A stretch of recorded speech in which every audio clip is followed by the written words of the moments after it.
আসসালামু আলাইকুম। আমি মোহাম্মদ ফখরুল ইসলাম, বাংলাদেশ ইসলামী ছাত্র শিবির চট্টগ্রাম মহানগর উত্তর শাখার সভাপতি। প্রিয় ভিউয়ার্স, আপনাদের উদ্দেশ্যে বলছি, আমি আজকে বিকাল 4টার দিকে, 4টার পরে যথাসম্ভব 5টার দিকে, আসরের নামাজের আগে পরে আমি জানতে পারি চট্টগ্রাম কলেজে নয়, কলেজের আশেপাশে একটা ঘটনা ঘটে। সেই ঘটনা নিয়ে চট্টগ্রাম ডিসি সাউথ স্যার আমাকে কল দিয়েছেন, ওনার সাথে আমার কথা হয়েছে। উনি নিজেও জানে আমি ঢাকায় অবস্থান করতেছি এবং উনি এটা আগে থেকেই জানতো আমি ঢাকাতে আছি। ওনার সাথে তখন কথা অবস্থায় আমি বলছি, ভাই আমি ঢাকাতে আছি।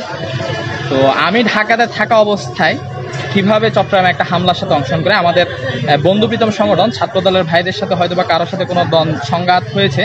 তো সেই সংঘাতকে কেন্দ্র করে তারা আমি হামলা করছি বলে অভিযোগ করেছে। কিন্তু দুঃখের বিষয় হচ্ছে গত 19 তারিখ থেকে আমি ঢাকাতে অবস্থান করছি। আপনারা দেখতে পাচ্ছেন আমি টঙ্গী সরকারি কলেজ গাজীপুরের সামনে অবস্থান করছি এবং গত 19 তারিখ বাংলাদেশ ইসলামী ছাত্র শিবিরের একটা লিডারশিপ প্রোগ্রামে আমি ঢাকাতে অবস্থান করছি, 10 দিনের একটা প্রোগ্রাম। তো আমি এই ঢাকাতে অবস্থান করা অবস্থায় কিভাবে চট্টগ্রামের একটা হামলায় অংশগ্রহণ করতে পারি, এই বিষয়টা আমি খুবই শক।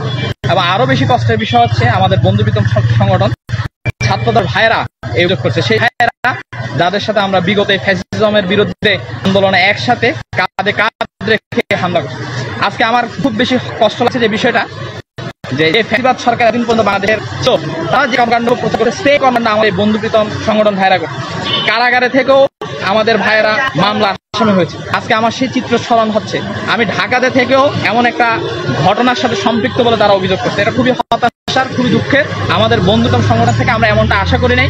আমি আবারও ভিউয়ার্সদের উদ্দেশ্যে বলতে চাই, আমি গত 19 তারিখ থেকে ঢাকাতে অবস্থান করছি আমাদের কেন্দ্রের একটি প্রোগ্রামে, এবং এই বিষয়ে আজকে বিকালে চট্টগ্রাম ডিসি সাউথের সাথে আমার কথা হয়েছে, ওসি সাহেবের সাথে যোগাযোগ হয়েছে, সবার সাথে কথা বলেছি এবং সবাই জানে আমি ঢাকাতে অবস্থান করছি দীর্ঘদিন ধরে।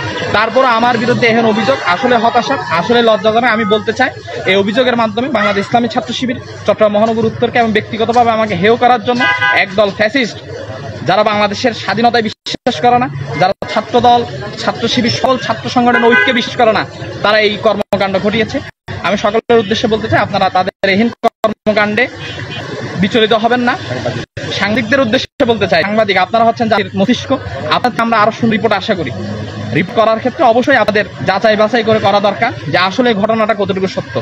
আপনাদের কাছে উদাত্ত আহ্বান থাকবে, আপনারা রিপোর্ট করার ক্ষেত্রে আরো সচেতনতার সাথে, সাবধানতার সাথে রিপোর্ট করবেন, যাতে আপনার রিপোর্টের মাধ্যমে একটি সংগঠন, যে সংগঠনটা বাংলাদেশের স্বাধীনতার সংগ্রামের সাথে জড়িত, বাংলাদেশের সাধারণ ছাত্রের নীতি নৈতিকতা সৃষ্টিতে জড়িত, সেই সংগঠনের উপরে কোনো দাগ পড়ে এ ধরনের কোনো রিপোর্ট আপনারা করবেন না, যার মাধ্যমে সাংবাদিকদের কাছ থেকে জাতির আস্থা, ভালোবাসা উঠে যায়। সকলকে ধন্যবাদ। আসসালামু আলাইকুম রহমতুল্লাহ।